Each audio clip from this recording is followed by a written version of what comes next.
इतिहास, महाराष्ट्र एक विचारवंत आणि आमच्यासाठी एक कौटुंबिक गोष्ट. खरं आमचं दोन्ही पवार आणि सुळे कुटुंबाचे गेले 5-6 दशकाचे प्रेमाचं नातं राहिलेलं आहे आणि आज काका नाहीत. त्यामुळे ही आमच्यासाठी एक खूपच म्हणजे खूप जड अंतःकरणाने खरं तर आम्ही भेटलेलो आहोत. मंजुश्रीताई माझी बहीण पण आहे, मैत्रीण पण आहे आणि गेले अनेक दशकं मी जेव्हा कोल्हापूरला येते त्यांच्या कुटुंबाला भेटते.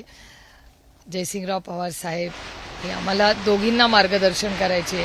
आम्ही इतिहासावर, पुस्तकांवर इतिहास कसा लिहायचा असतो, त्याचा रिसर्च कसं करायचं असतं ह्याच्यात आम्हाला ते मार्गदर्शन करत राहायचे.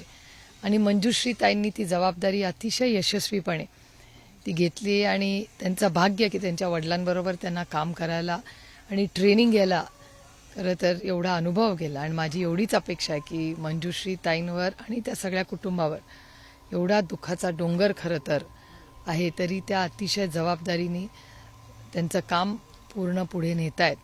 आणि महाराष्ट्रातला आणि भारताचा जो खरा इतिहास आहे तो सातत्याने लोकांपुढे पुढच्या पिढीपर्यंत नेण्याची जबाबदारी. आणि आता कदाचित आपल्याला फॉर्मॅट्सही बदलावे लागतील थोडेसे, कारण का जयसिंगराव पवार साहेबांचे खूप मोठे असे सगळं त्यांचं लिखाण असायचं, त्याला खूप डीप अभ्यास किंवा खूप डिटेलिंग असायचं, त्याचे मोठे ग्रंथ असायचे त्यांचे.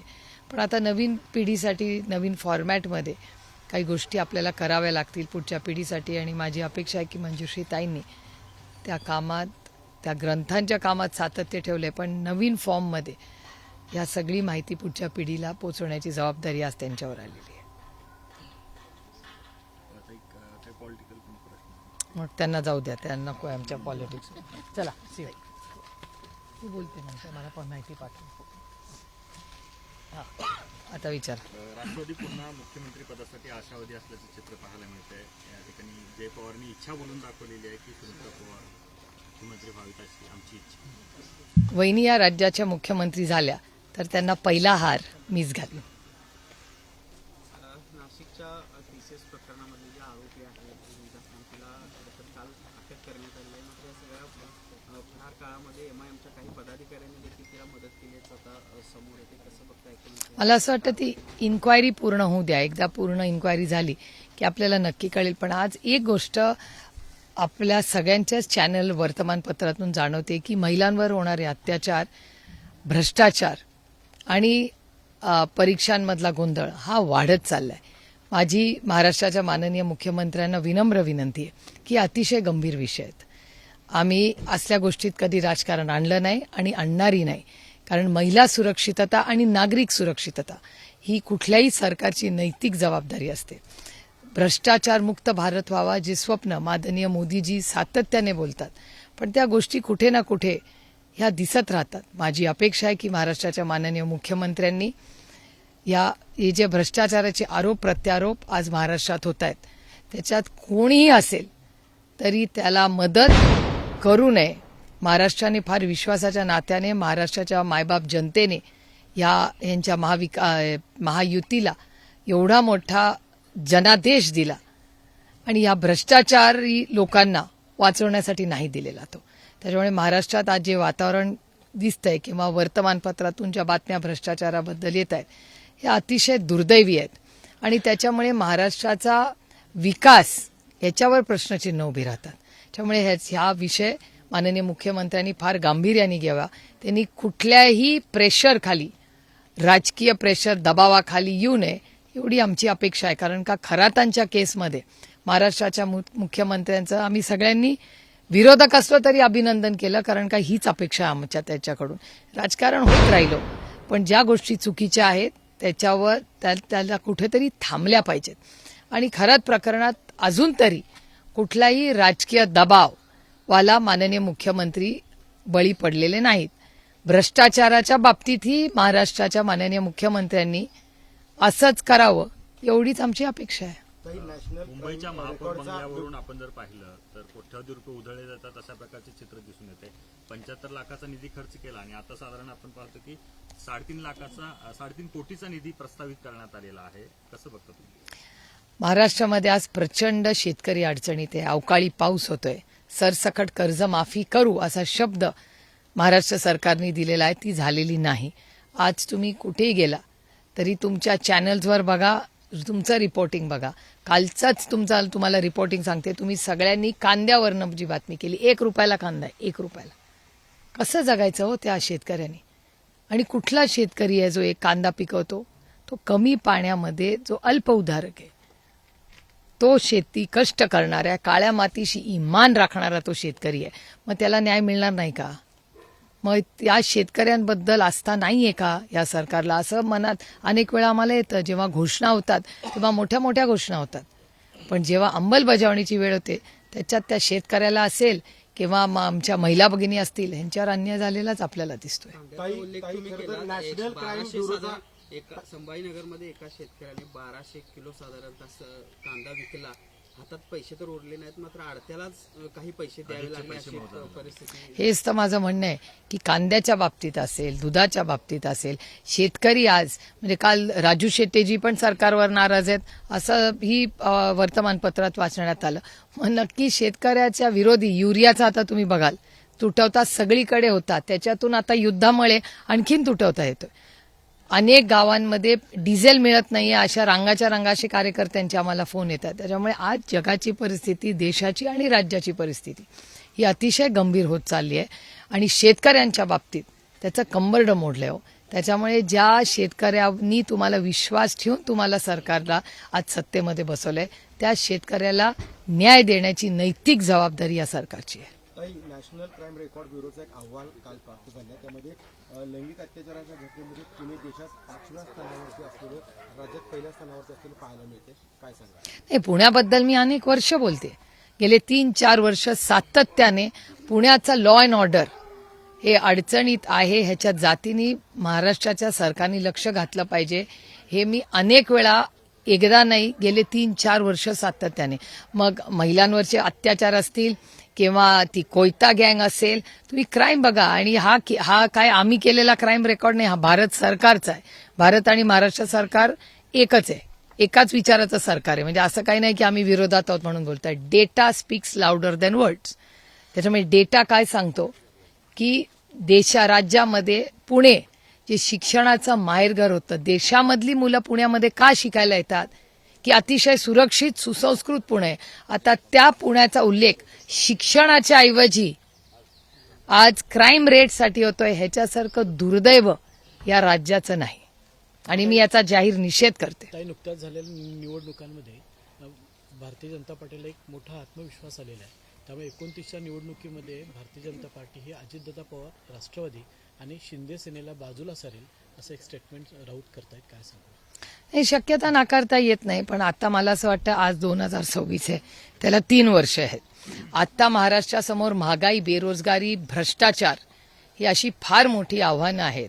आणि ज्या कोल्हापूरमध्ये आपण आता आहोत, हे दुर्दैव आहे की ह्याच कोल्हापूरच्या बद्दल अनेक वेळा इतक्या बातम्या येतात, ज्या कोल्हापूरचा मला सार्थ अभिमान आहे. माझ्या वडिलांचा आजोळे आहे. अंबाबाईचं दर्शन करण्यासाठी आम्ही सगळे इथे येतो. आमची किती नाते संबंधी प्रेमाची लोक आहेत या कोल्हापुरात, आणि त्या कोल्हापुरामध्ये ह्या भ्रष्टाचाराचे आरोप होतात, प्रत्यारोप होतात. हे खूप दुर्दैवी हो. म्हणजे शाहू महाराजांबद्दल एवढी आमची आस्था आहे, त्या कोल्हापुराबद्दल आज भ्रष्टाचाराचे आरोप होतात आणि सरकारमधलेच लोक करतायत, काय फक्त विरोधक करत नाहीयेत.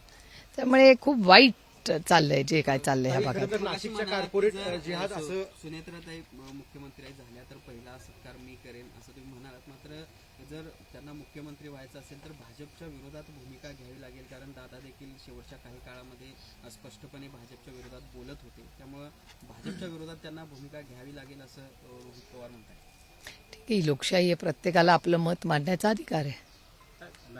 काही राज्यातल्या, प्रत्येक राज्यातल्या निवडणुका बघितल्या तर भाजप सगळे राज्य जिंकत चालले आणि प्रादेशिक पक्षांची ताकद कमी होताना दिसते. हे कशाचं होतं म्हणून? नाही, अशा गोष्टी होत राहतात. काँग्रेस पक्षाने पण खूप वर्ष राज्य केलंच ना, म्हणून काही लढाई संपत नाही. आता तुमचंच कोल्हापूरचं पुन्हा उदाहरण देते. कोल्हापूरमध्येच भारतीय जनता पक्षाचा मध्येच सरकारमध्ये आहेत काही लोक, त्याच्यातले आज त्यांच्यावर प्रशासक लावलेला आहे. सरकारनीच प्रशासक लावलाय ना, म्हणजे काहीतरी गडबड झाली, कुछ तो गोलमाल आहे ना, दाल में कुछ काला है. त्याच्याशिवाय कसं? त्याच्यामुळे जर महाराष्ट्र सरकार जर प्रशासक लावत असेल आणि त्यांच्याच विचाराचा त्यांचाच मित्रपक्षातला एक आमदार आरोप प्रत्यारोप करत असेल तर हा विषय अतिशय गंभीर आहे. आणि आपण बघत असाल की ह्या सगळ्या ज्या संस्था आहेत ह्या फार लोकांच्या कष्टाने मानलेल्या आहेत. खूप लोकांनी कष्ट करून या संस्था उभे केल्यात आणि त्या संस्थांमध्ये असा जर भ्रष्टाचार होणार असेल तर माझी माननीय मुख्यमंत्र्यांना मागणी आहे, माझी अपेक्षा आहे महाराष्ट्राच्या मुख्यमंत्र्यांकडून की महाराष्ट्राच्या मायबाप जनतेने तुम्हाला विश्वासाने आज एवढ्या मोठ्या पदावर बसलेला आहे आणि जर तुम्ही स्वतः तिथे जर प्रशासक ठेवला असेल तर ह्याची पारदर्शक इन्क्वायरी झाली पाहिजे. कारण का भरडला जातोय तिथे गरीब कष्ट करणारा शेतकरी. काही खरं तर निदा खान प्रकरणामध्ये इम्तियाज जलील यांचा मुख्य रोल असल्याचा आरोप जो आहे तो भाजपचे आमदार गोपीचंद पडळकर यांनी केलेला आहे आणि या सगळ्या गुन्ह्यामध्ये इम्तियाज जलील त्यांच्या सहकाऱ्यांना आरोपी करा अशी मागणी देखील त्यांनी नाशिक पोलिसांकडे केलेली आहे. कसं पाहता या प्रकरणात? त्यांच्या नगरसेवकांनाच तिला आसरा दिला होता मतीन पटेल यांनी. हो, मला असं वाटतं हा प्रश्नाचं उत्तर होम मिनिस्ट्री जास्त करेल कारण का ती इन्क्वायरी चाललेली आहे. त्यामुळे ती इन्क्वायरी पूर्ण झाल्यावरच बोलणं संयुक्तिक राहील आणि आमची अपेक्षा आहे की महाराष्ट्राच्या पोलिसांनी जे काही खरं आहे ते पारदर्शकपणे राज्याला सांगितलं पाहिजे. तिकडे मुंबई महानगरपालिकेवर महापौर म्हणून भाजपचा महापौर बसलेला आहे, पण नालेसफाईच्या दरम्यान भाजपची पाहणी वेगळी होते आणि महापौरांची पाहणी वेगळी होते. मला नाही याच्यातलं माहिती काय. शक्तीपीठ महामार्गाला सर्वत्र आता नोटिफिकेशन निघाले आणि शेतकरी विरोध करतात. तुमचा काय? नाही, मला असं वाटतं मी अनेक आंदोलन बघितली आहेत. बंटीदादांनी पण एक मोठं आंदोलन त्याच्या विरोधात उभं केलं होतं. मला वाटतं माननीय जयंत पाटलांचंही सविस्तर त्याच्यावर काल स्टेटमेंट आलेलं आहे. आम्ही विकासाच्या बाजूनी आहोत, पण विकास होत असताना तिथली झाडं असतील, तिथली शेतकरी असतील यांच्याबद्दल कुठलंही सरकार असू दे त्यांनी अतिशय संवेदनशील असलं पाहिजे. पर्यावरण आणि शेतकरी यांना कॉन्फिडन्स देऊन त्यांना बरोबर घेऊनच विकास झाला पाहिजे.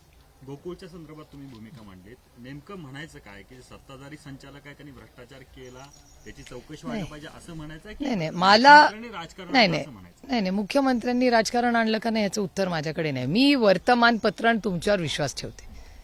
वर्तमानपत्र आणि चॅनल्स काय दाखवतात की महाराष्ट्र सरकारने गोकुळवर प्रशासक आणला, करेक्ट? मग महाराष्ट्र सरकार आणि गोकुळ कोण आहे? एकच आहेत ना, ते सगळे एकत्रच काम करतात ना. मग जर एकत्र सरकारमध्ये काम करत असताना माननीय मुख्यमंत्र्यांना असं वाटलं की आपला एखादा सहकारी पदाधिकारी मंत्रिमंडळातला सहकारी तो जर एका संस्थेत काम करत असेल त्याच्यावर आपण प्रशासक ठेवला पाहिजे, जर असं माननीय मुख्यमंत्र्यांना वाटत असेल याचा अर्थ माननीय मुख्यमंत्र्यांना काहीतरी चूक दिसलीच असावी ना, त्याच्याशिवाय प्रशासक का टाकतील? आणि याचं उत्तर आपल्याला मिळाली पाहिजेत. मग कोर्टात केस झाली काय झालं, माझं म्हणणं आहे गोकुळ हा अतिशय चांगला ब्रँड आहे, तो जगला पाहिजे, टिकला पाहिजे. पण आमची एवढीच अपेक्षा आहे की मग जर काम चांगलं आहे तर माननीय मुख्यमंत्र्यांनी प्रशासक का आणला? माझ्यासारख्या व्यक्तीला असं वाटतं की दूध संघ हा जगला पाहिजे, टिकला पाहिजे. ह्या सशक्त लोकशाहीमध्ये सगळ्यांना काम करायचा आणि मन मोकळं करायचा अधिकार आहे. पण काम करत असताना सहकार चळवळ ही शून्यातून या महाराष्ट्राने देशाला दिली आहे. कैलासवासी यशवंतराव चव्हाणांचं खूप मोठं योगदान राहिलं आणि त्याच्यानंतर अनेक पिढ्यांनी खूप कष्ट करून ही सहकार चळवळ जगवली, टिकवली आणि सगळ्या आपल्या शेतकऱ्यांची मालकी ठेवून त्यांच्या पदरात 2 पैसे पडले, त्यांची मुलं शिकली, चांगल्या गोष्टी आपल्या राज्यात झाला, विकास झाला आपल्या राज्याचा. पण अशा परिस्थितीत ह्या संस्था जगल्याच पाहिजेत आणि त्यांनी चांगलंच काम केलं पाहिजे. पण असं करत असताना मग ह्या दोन्हीपैकी एकाचं काहीतरी चुकतंय ना. दोघंही एकाच मंत्रिमंडळात आहेत. मग प्रशासक चालवणं बस चुकीचं का प्रशासक राजकीय? तुम्ही प्रश्न विचारला तो राजकीय आहे, याचं उत्तर त्या दोघांनीच देऊ शकतात. त्याच्यामुळे ज्यांच्यासाठी काढून त्यांना प्रशासक ठेवला आणि ज्यांनी प्रशासकचा निर्णय घेतला हे दोघंच याचं उत्तर देऊ शकतात. पण आमदार शिवाजी पाटील जे मुश्रीफांच्यावर आरोप करतायत ते अपक्ष असले तरी मुख्यमंत्र्यांचे अगदी निकटवर्ती आमदार म्हणून ते आहेत आणि ज्या पद्धतीनं ते इतक्या अग्रेसिव्हपणे तो सगळा आरोप करतायत ते पाहता कुठंतरी अप्रत्यक्षपणे हसन मुश्रीफ यांना देखील अडचणीत आणण्याचा हा प्रयत्न भाजपकडून किंवा एकूणच मुख्यमंत्र्यांकडून देखील होतोय असं म्हणायचं काय? मला काय सांगता येणार नाही बाबा. कारण हे बघा, मी आरोप प्रत्यारोप कधी कुणावर करत नाही. आपल्याकडे कागदपत्र असल्याशिवाय आणि आपण अभ्यास केल्याशिवाय उगाच कुणाबद्दल बोलू नये. त्याच्यामुळे काय नक्की गोकुळमध्ये हे जे आमदार आहेत ते त्यांनी जर मुख्यमंत्र्यांना काही कागदपत्र दाखवली असेल तर त्यांनी एक प्रेस घेऊन सगळ्यांनाच कळवावं ना. कळू दे, दूध का दूध पाणी का पाणी, एकदाचं काय तो सोक्षमोक्ष होऊ दे. जर भ्रष्टाचार झाला असेल तर माननीय मुख्यमंत्र्यांनी त्यांना ऍक्शन दिली पाहिजे, वॉशिंग मशीन करू नये. कारण का मोदीजींनी काय सांगितलं, ना खाऊंगा ना खाणे दूंगा. त्यामुळे मोदीजींनी 2014 साली भ्रष्टाचार मुक्त भारत करीन असं सांगितलं होतं. नाही तर आणखीन एखादी केस भारतीय जनता पक्षाच्या वॉशिंग मशीनमध्ये जाऊन साफ होणार असेल आणि त्याच्यात सर्वसामान्य शेतकरी भरडला जाणार असेल तर ते आम्ही होऊ देणार नाही. शेतकऱ्याला अधिकार आहेत, त्या शेतकऱ्याला न्याय देण्यासाठी जी काही लढाई उभी करावी लागेल ती सुप्रिया सुळे स्वतः उभी करेल. 100 कोटीचा अब्रू नुकसानीचा दावा देखील दाखल करण्याचं त्यांचं प्रयोजन आहे. कोणाचं?